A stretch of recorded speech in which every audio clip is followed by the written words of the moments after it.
David, thank you very much indeed. You've stolen about half my script and punchlines, so I can probably be more rapid in presenting the report than I might otherwise have been. But thank you very much for the introduction, and thank you also to ODI for hosting today's launch in London, and we're very grateful for that. It's certainly been a privilege and an honour to be the editor of the Disasters Report this year, and I think, as David said, a particularly important aspect of it, as I realised and welcomed, was that it is externally commissioned. I had complete editorial freedom in designing, framing the report, the issues that we covered, commissioning the authors and so on, and I think this adds immensely to the credibility and the value of the report. It speaks of the IFRC and the IFRC's concerns and the concerns of the humanitarian community as a whole, but it is not a report sort of the IFRC, and I think that's important, an important aspect of it compared with many of the annual reports of international organisations. I mean, as David has said, I think the significance of the report themed on forced migration and displacement can't be overestimated. David mentioned Syria, Mali, as we're sort of meeting here today, crises involving hundreds of thousands of refugees, alongside those displaced in protracted situations in DRC, Colombia, Horn of Africa. There's a growing spectre of land grabbing and land leasing in Africa and parts of Latin America, which is forcibly removing farmers and communities. As David mentioned, climate change is a slow onset disaster, which is and will continue to undermine livelihoods and will force increasing numbers of vulnerable people to move in coming decades. And I think this kind of evidence and the scope of the report itself, I think, demonstrates that a WDR focused on forced development displacement is an urgent and a timely review of humanitarian challenges that we face. And it is, I think, a very powerful voice for humanitarian actors. And the kind of examples that David cited, and I've just repeated in many ways, I think they compel attention, partly because of the numbers, and I'll say a little bit more about that in a minute, but because they also signify destroyed livelihoods, huge abuse of human rights, increased vulnerability, lost homelands, histories, fractured families and households, disempowered communities, and the enormous human cost is something, obviously, that motivates and activates many of our concerns. But I think one of the kind of underlying themes that we've tried to establish in this report is not just the kind of crisis experience and the vulnerability and the protection needs. It's not just these phenomena which are important to motivate the report, but a core precept of the IFRC and national societies, and I think elaborated in the report, is to support the resilience, the capacities, the resources, the dignity, and I think above all the human spirit of people in these life-threatening circumstances. And I think is tellingly sort of captured in the cover photo, which you may not be surprised to hear caused quite a lot of discussion within the IFRC at Geneva, whether this was the appropriate image to convey a young girl from a family displaced by a disaster in the Philippines a couple of years ago, rehoused through the intervention of the Philippine Red Cross. But I think it symbolises, I think, a very different, almost a kind of counterintuitive view of the world of forced displacement. The report itself, as you will have had the chance to thumb through it very quickly, it covers a very wide range of issues, policies, priorities, recommendations, with the 7 chapters here. And what I'm going to do is very quickly just do some kind of snapshots of each of the chapters, really. There are 38 boxes, roughly 6 per chapter, covering a huge range of issues, focused on case studies, information, good practice, and so on. The text running to about 250 pages, and as I say, my job today is really to highlight some of the key messages of this wide-ranging report. And what I want to do really is to highlight perhaps 6 or 7 key messages. The first is to emphasise that the report takes a very broad perspective on forced migration. Some of the media has sort of picked up that forced migration equals refugees, refugees equals forced migration. Well, yes, but only about 10 million under UNHCR mandate and about another 4 to 5 million under the mandate of UNRWA. So the report really has a much wider remit than the conventional status-driven kind of typologies that I think many people, particularly in the public sphere, work with. Numbers, of course, are inevitably contested, but with various kind of caveats which are mentioned in the report, we suggest that getting the order of about 73 million people are forcibly displaced, or were amongst the forcibly displaced population in 2011.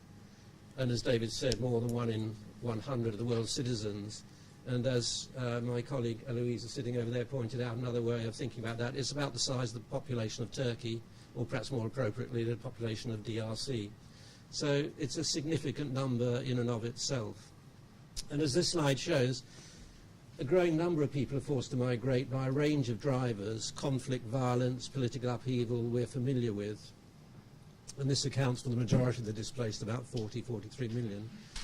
Natural man-made disasters, which for last year, 2011, the sort of end date of the data for the report, actually was a decline over the previous year, 2010, with Haiti and the disaster in Pakistan, which displaced upwards of 6 million people. So the figures vary year by year. If you take a kind of 10-year trend, there is a rise over that period, but it varies from year to year, and we suggest that about 73 million is the kind of figure for last year. Something that we have included in this figure, and it's a significant part of, well, one of the chapters, is really to bring back on the agenda what is called now development force displacement. Strangely enough, it's very hard to get an accurate figure of this. You would think that people displaced by development with well-ordered programs to resettle people, there would be better data than there might be for internally displaced people, for example. Amazingly enough, it's very, very hard to get the data. But urban renewal projects, infrastructure, dams, land grabbing, the phenomenon of building Metro Manila Railway, which is one of the boxes in the report. 35,000 families were displaced by that program. So large-scale development projects are a significant displacement phenomenon across the world, and put people in many similar positions of vulnerability and lacking rights protection as the more conventional refugees. But that's the kind of spectrum that the report covers. Now moving on to some of the details of the report, the humanitarian challenge itself. I think there are sort of 4 factors that we really draw attention to here in kind of scoping out the challenge before we then look at some of the thematic content of the report. One of the perhaps significant change in the last few years is the way forced displacement has often become much more unpredictable. And this has particular implications for preparedness. Nando's going to be talking about the Arab uprisings. But who would have thought back in December 2010, with the first riots in Tunisia, that a year later 4 autocratic state governments would have been replaced, and a very, very violent civil war in a country like Syria would now be the kind of consequence of that. The speed with which that phenomenon unfolded, and the displacement impacts of that, particularly in Libya, I think represent the kind of unpredictability of forced displacement and the increasing unpredictability of this phenomenon. I think the second factor is the multiple and overlapping causes of displacement. And one thinks here of the Horn of Africa, obviously a protracted situation of conflict and violence which makes households vulnerable, many hundreds of thousands displaced, and that situation was then compounded by food insecurity and drought in 2011, and that then accelerated another process of exodus of people who were already made vulnerable by a pre-existing condition. Similarly in Kenya, disaster, post-election violence, food insecurity all overlap, making it, I think, a very, very demanding kind of environment for humanitarian actors to intervene. Another, I think, important dimension of the challenge is that at least 20 million people are living in a state of protracted displacement, not necessarily always a negative situation, because in protracted displacement people develop new social networks, new economic livelihoods and so on. But it is a continuing challenge, I think, to humanitarian actors in terms of finding the right modalities of assistance and support for people in those kind of conditions. And then perhaps most significant of all to a European-based audience, a London-based audience, the growing resistance of politicians and their citizens, the growing, well, not the growing, it's now a highly established rhetoric, I think, of anti-immigration and particularly anti-forced migrants, and a resistance to supporting people who have been forced to flee their homes, not just in terms of people arriving in our own countries, but also I think in terms of its impact on the whole discourse of donors and the funding regimes. And I think this is a major barrier which the report discusses to providing better humanitarian and long-term and sustained support for vulnerable populations. Looking at the second chapter, protection, in other words, building safe and secure environments, is core really to the IFRC's humanitarian support for vulnerable people and the work of national societies. And David, I think, provided a very sort of telling example of that with the support for destitute asylum seekers in the UK.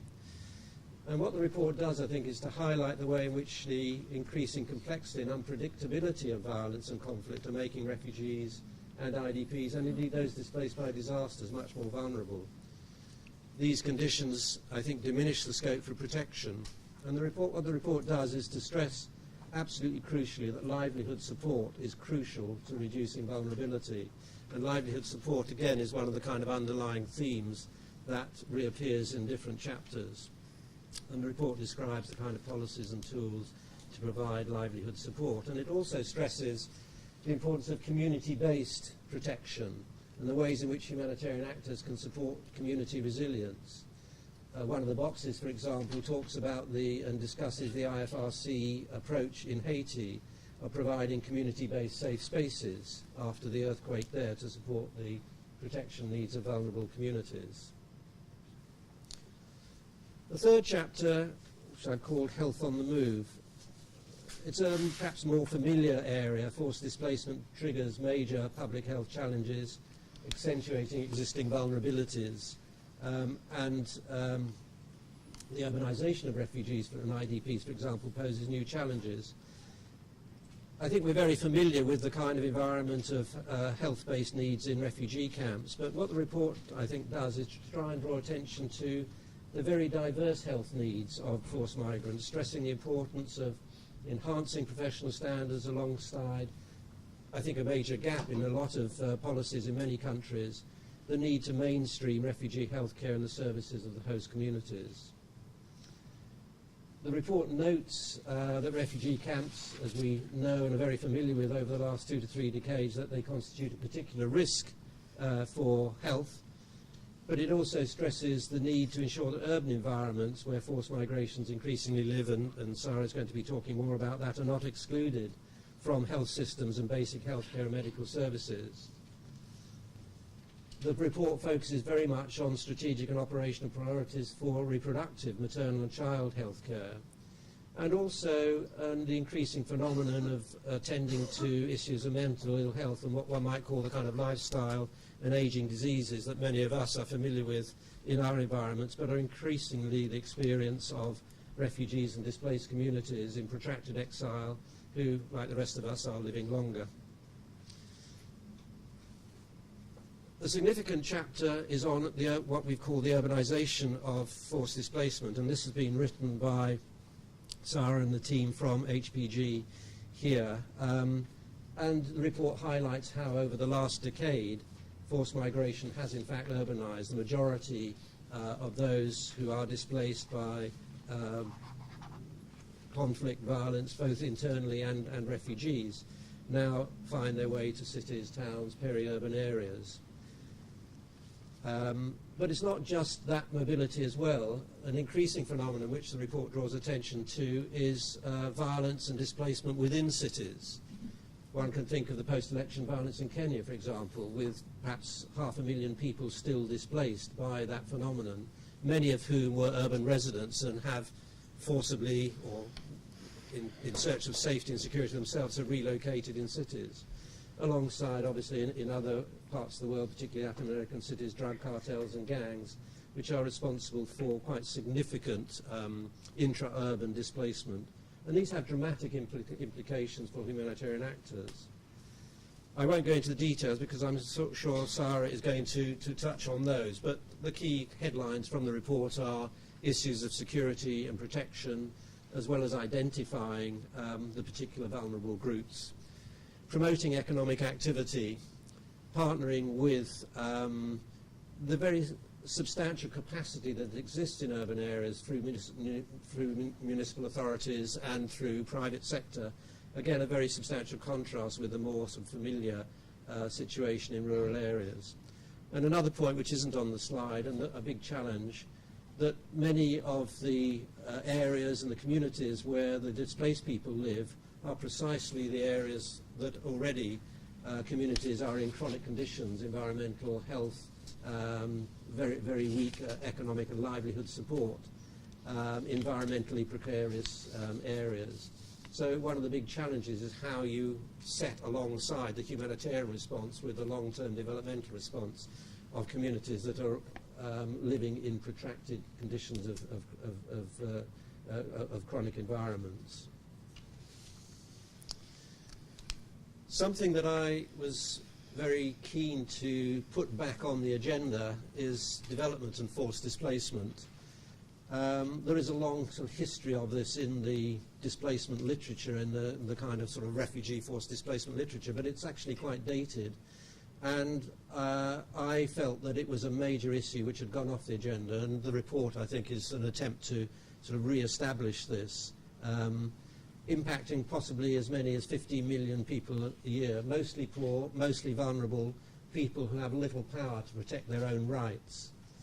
And whilst there are very well-developed resettlement strategies and some rare examples of successful resettlement, most of those who are removed end up impoverished as much, if not more, than they were before they were moved.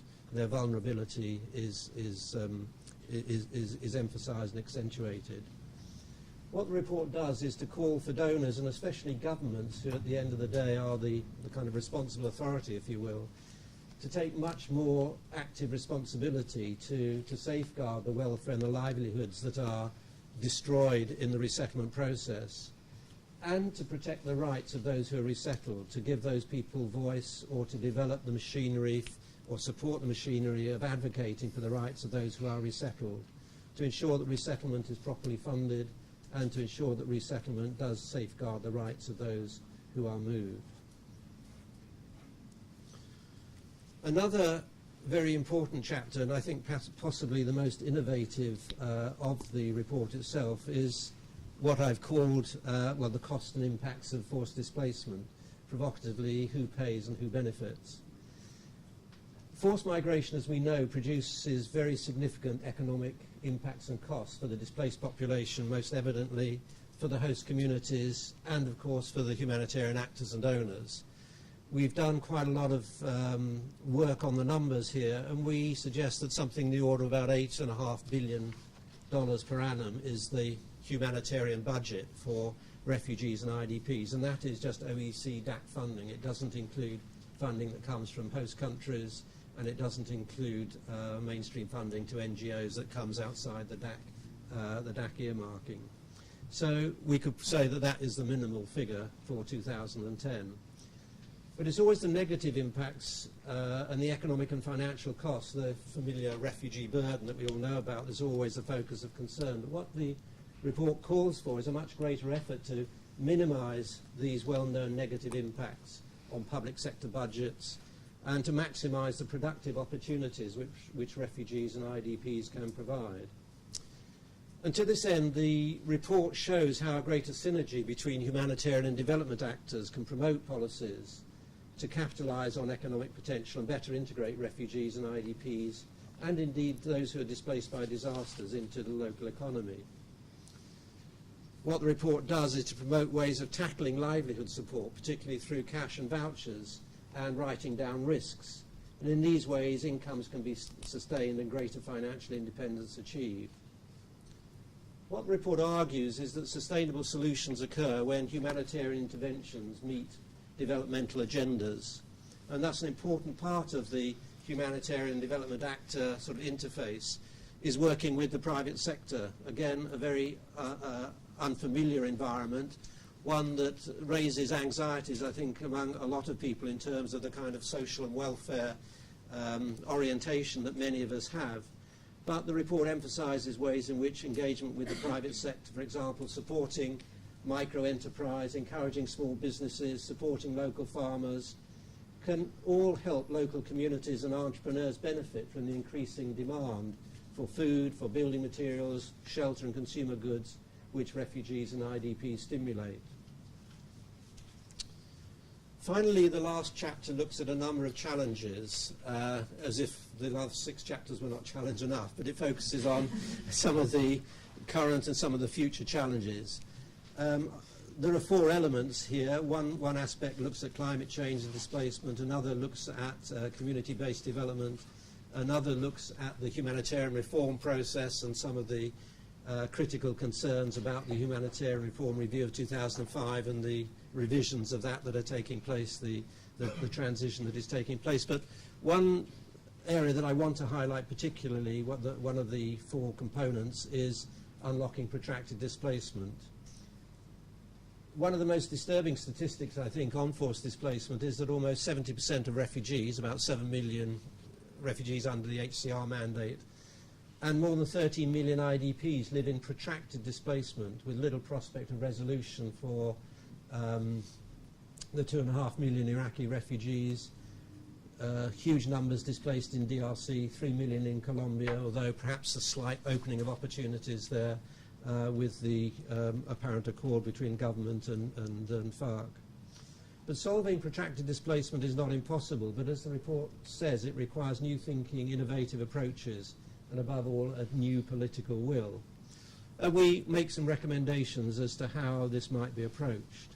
For example, promoting the developmental responses that I already noted is both economically more sustainable for these populations in long-term displacement, but also, I think, and very importantly, from the point of view of the Red Cross, protects their dignity and their rights in a much more effective way.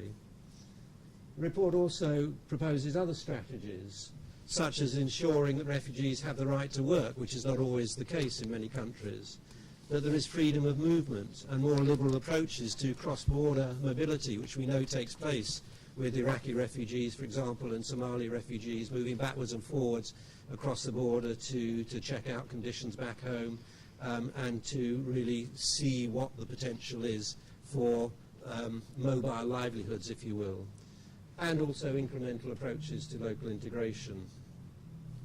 And so to wind up, in tackling protracted displacement and indeed many of the other challenges that the report covers, the difficulty lies not in developing new ideas, of which I think there are many in this report, and I'm sure a huge body of knowledge and professional capability in the room, but in escaping some of the old ideas and the political certitudes, if you like, of the past. And I think that's why the report this year is a timely and powerful call to action for donors, for humanitarian development actors and the international community to adopt many of the new policies and strategies and the tools elaborated in the report. And their purpose, I suppose, ultimately is really to reinforce recognition of the rights of forced migrants and help them become productive members of the community and not the social pariahs which they are so often portrayed to be. Thank you.